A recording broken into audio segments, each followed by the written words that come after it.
Samsung is gearing up for the launch of the Galaxy S23 series.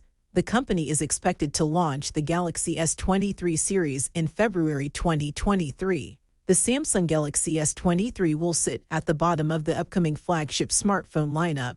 It has been spotted on the FCC website. The listing reveals that the Galaxy S23 has the model number SMSB, whereas the S23 Plus has the model number SMS916B. The listings confirm that both phones will offer 25 watts fast charging support. The Galaxy S23 packs a battery with the model number EB-SABI, which has a rated capacity of 3,785 meters. It will have a typical rating of 3,900 mAh.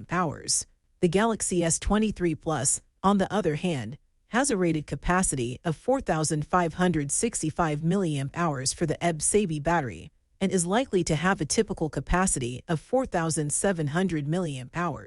The FCC listing further reveals that both phones feature a Qualcomm SoC, which will be the Snapdragon 8 Gen 2.